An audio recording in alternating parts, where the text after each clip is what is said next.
TNP news की team पिछले 2.5 महीने से बिहार में है और अब तक बिहार के करीब 170 विधानसभाओं के 1500 से ज्यादा गांव और कस्बों में जाकर लाखों वोटरों से बातचीत कर चुके हैं।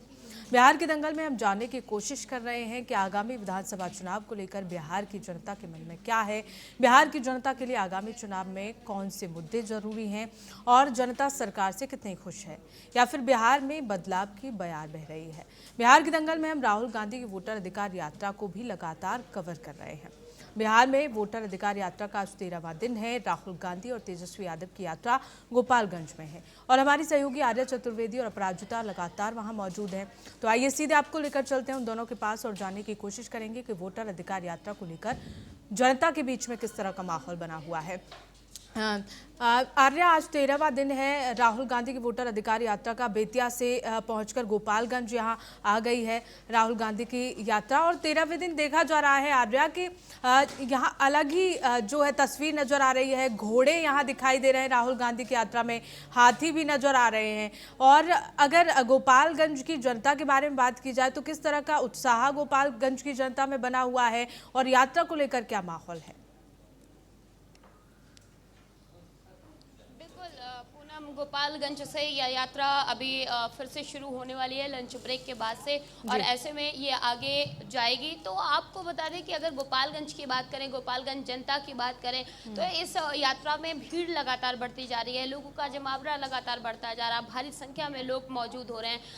अलग अलग तरीके से लोग इसमें मौजूद होते नजर आ रहे हैं। कोई घोड़ों से आ रहा, कोई हाथी से आ रहा, कोई नाव लेकर आ रहा, कोई जेसीबी लेकर आ रहा, अलग अलग तरीके से लोग इसमें शामिल हो रहे हैं। लेकिन गोपालगंज से ये यात्रा निकल रही है, कितनी महत्वपूर्ण होने वाली है ये यात्रा, ये भी सवाल बना हुआ है। क्योंकि गोपालगंज जिले की जब बात करते हैं पूनम, तो कहा यह जाता है कि ये लालू यादव का गृह जिला है और ऐसे में क्या जनता उन पर भरोसा जता पाएगी, उनकी पार्टी पे के गठबंधन पे भरोसा जता पाएगी? क्योंकि जब गोपालगंज की बात करते हैं, अगर गोपालगंज सीट की बात करें, सदर जहां पर आज हमारी मौजूदगी है, जहां से अभी यात्रा निकलेगी, ये इस सीट पर बीजेपी का कब्जा है।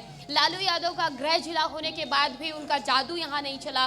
2005 के बाद से लगातार यहाँ पर बीजेपी का कब्जा है और ऐसे में क्या इस यात्रा से यहाँ की जनता पर जादू चल पाएगा? क्या यहाँ की जनता अपना लगाव महसूस कर पाएगी, जुड़ाव महसूस कर पाएगी? और जो पिछले 20 सालों से यहाँ पर जीत से नदारद रही है आरजेडी गठबंधन, क्या ये यहाँ से जीत हासिल कर पाएगी?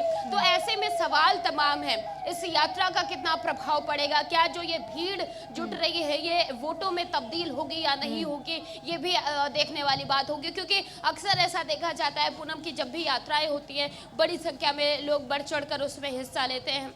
कुछ लोग इसलिए भी आते हैं कि वो नेता का दीदार कर पाए, उनकी एक झलक देख पाए। राहुल गांधी के इंतजार में यहाँ पर लोग दोपहर से खड़े हुए हैं, इस इंतजार में कि कब वो यात्रा यहाँ से निकलेगी और वो एक झलक तमाम बड़े नेताओं के, चाहे राहुल गांधी की बात कर ली जाए, तेजस्वी यादव की बात कर ली जाए, पप्पू यादव की बात कर ली जाए, मुकेश सैनी जैसे तमाम दिग्गज नेता इस यात्रा में शामिल है। लेकिन जब गोपालगंज की बात करते हैं तो फिर से वही सवाल आ जाता है कि इस बार ऐसा क्या होगा, इस यात्रा का प्रभाव कितना पड़ेगा जो गोपालगंज की जनता उन पर भरोसा जता पाएगी? क्योंकि आरजेडी ने यहाँ पर कई बार, हर बार चेहरा बदला, चीजें बदली, लेकिन यहाँ की जनता का मूड नहीं बदला, यहाँ की जनता ने अपना फैसला नहीं बदला और बीजेपी पर बैक टू बैक भरोसा जताती रही। 2005 के बाद से लगातार बीजेपी का वर्चस्व, बिल्कुल जाहिर सी बात है आर्या, क्योंकि अगर देखा जाए बिल्कुल गोपालगंज को लालू यादव का गृह जिला कहा जाता है और अगर 2000 की बात की जाए तो सिर्फ 2000 में ही लालू यादव यहाँ जीते थे। वो भी कहा जाता है कि उनके साले की वजह से, साधु यादव की वजह से उन्होंने यहाँ जीत दर्ज की। उसके बाद यहाँ कभी आरजेडी वापस नहीं आई और पिछले 2 दशकों की बात की जाए तो पिछले 2 दशकों से यहाँ बीजेपी का दबदबा है। ऐसे में भी यात्रा यहाँ के लिए जरूरी हो जाती है इंडिया ब्लॉक की ओर से, और चाहे वो राष्ट्रीय जनता दल हो, कांग्रेस हो, यहाँ जो पकड़ बनानी है वो यहाँ अपनी पकड़ मजबूत करनी होगी आर्या, ये कहना बेहद जरूरी हो जाएगा। क्योंकि 2025 का विधानसभा चुनाव है, बेहद नज़दीक है और ऐसे में यहाँ की, और आर्या एक और बात यहाँ कही जाती है कि जो जेंडर इक्वेशन है वो यहाँ का बहुत अलग है। 1000 पुरुष पर यहाँ 1021 महिलाएं हैं। तो जहाँ जेंडर इक्वालिटी की बात भी अगर कही जाए तो उसमें भी ये जो जिला है, विधानसभा है, वो आगे है, यानी कि महिलाएं ज़्यादा हैं। और कहा जाता है कि महिलाएं राजनीति में एक महत्वपूर्ण जो वो फैसला वो कर सकती हैं। यहाँ की अगर महिलाएं चाहें तो वो बिहार की जो सत्ता है उसको पलट सकती हैं। इस बारे में आप क्या कहना चाहेंगे आर्या?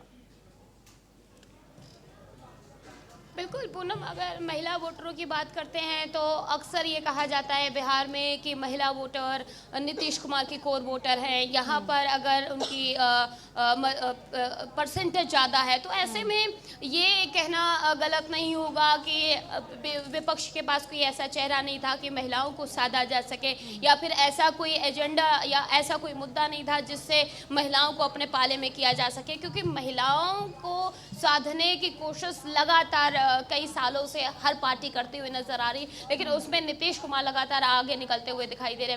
कोर वोटर मानी जाती है महिला उनके लिए, और उन्हें हिला पाना थोड़ा सा मुश्किल होगा इंडिया गठबंधन के लिए, थोड़ा सा कठिन होगा इंडिया गठबंधन के लिए। लेकिन हालांकि इस बार वो हर एक पैतरे आजमा रही है, इंडिया गठबंधन हर एक कोशिश कर रही है जिससे तमाम मतदाताओं को साधा जा सके, चाहे महिलाओं को साधने की बात हो, युवाओं को साधने की बात हो, किसानों को साधने की बात हो। और ऐसे में महिलाओं को साधने के लिए अब प्रियंका गांधी का चेहरा यहाँ बिहार में लाया गया है। उनको 2 दिन उन्होंने यहाँ पर रोड शो किया, यात्रा की, इस यात्रा में शामिल हुई। तो यहाँ पर ये देखने वाली बात होगी पूनम कि जो एक के बाद एक योजनाएं महिलाओं के लिए नीतीश कुमार लेके आए हैं, उसका काउंटर विपक्ष के पास क्या होगा। ऐसा क्या विपक्ष लाएगी जिससे महिलाओं का फैसला बदले और महिलाएं अपना वोट दूसरे पार्टी में शिफ्ट करें, इंडिया गठबंधन की तरह शिफ्ट करें। क्या प्रियंका गांधी का चेहरा काफी होगा महिलाओं को अपने पाले में लाने के लिए, या फिर नीतीश कुमार के कोर वोटर में सेंधमारी करने के लिए?